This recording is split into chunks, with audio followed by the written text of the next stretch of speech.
Okay, let's talk about something that is, well, as old as humanity itself, disunity. You know, that thing that just pulls people apart. We've all seen it, right? We've felt it. And hey, let's be honest, we've probably even caused it at some point. But what if the solution, what if it isn't some new strategy or a fancy technique?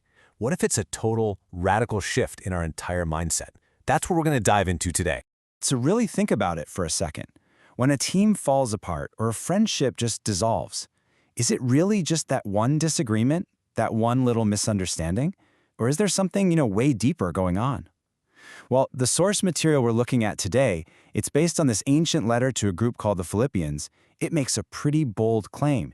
It says the real problem isn't what's happening between people, but what's going on inside of them.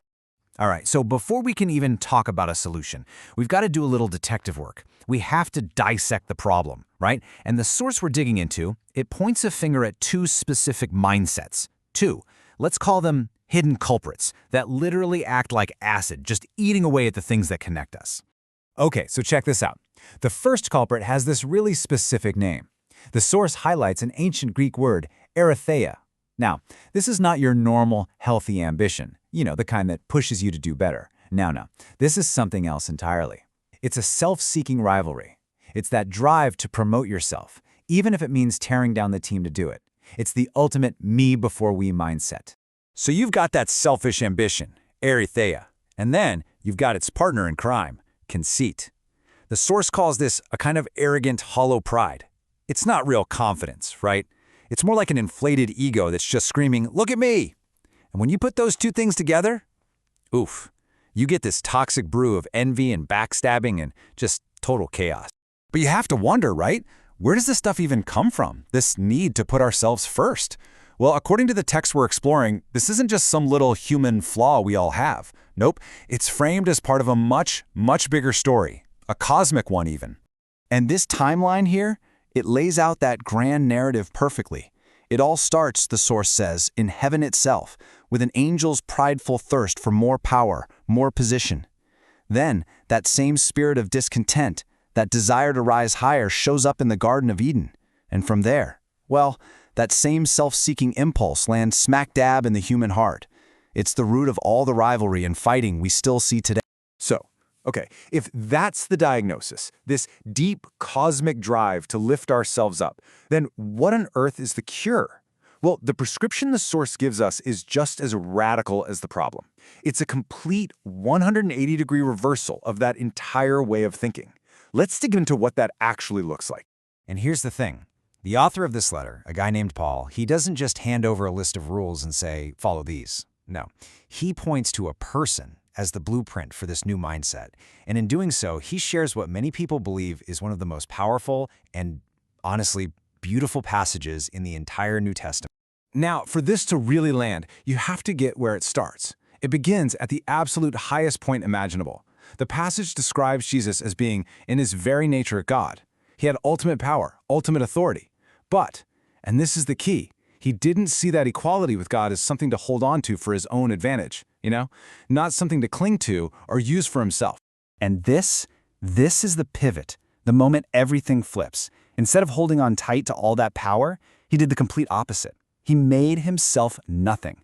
The source explains this as this just astonishing, voluntary choice to go from the supreme ruler to a servant. He literally emptied himself, not of who he was, but of all the perks and privileges that came with it. And if you think that's the end of it, it's not.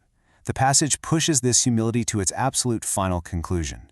He humbled himself all the way to death. And we're not talking about just any death. We're talking about death on a cross, which was the most shameful, public, and humiliating way to die back then. It's presented as the ultimate, final expression of this selfless, others-first mindset. So this right here, this is the whole story in a nutshell. You have these two cosmic mindsets in total opposition. On one side, you've got the impulse that shatters unity, the drive to climb, to ascend, to grab power for yourself. But on the other side, you have the one that heals it, the choice to descend, to serve, to empty yourself for others. It is a total, complete reversal of how the world normally works.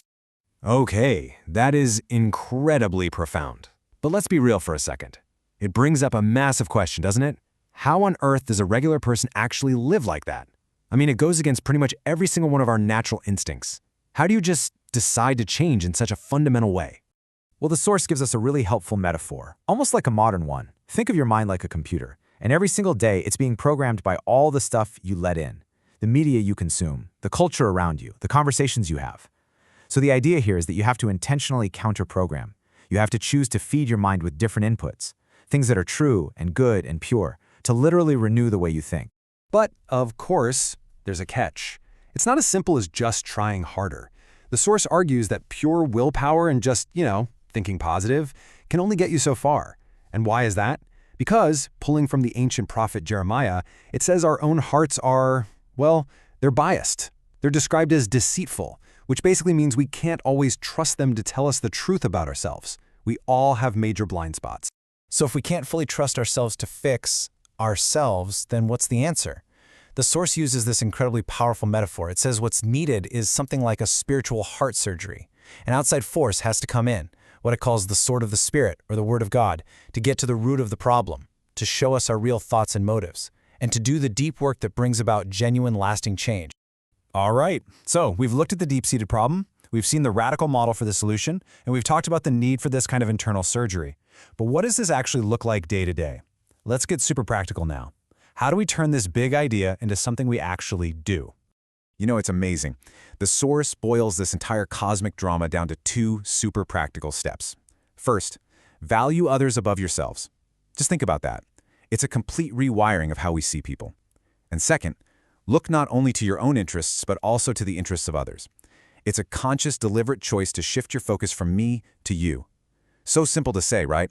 But man, that's a lifetime to master. And that really brings us right to the heart of the matter.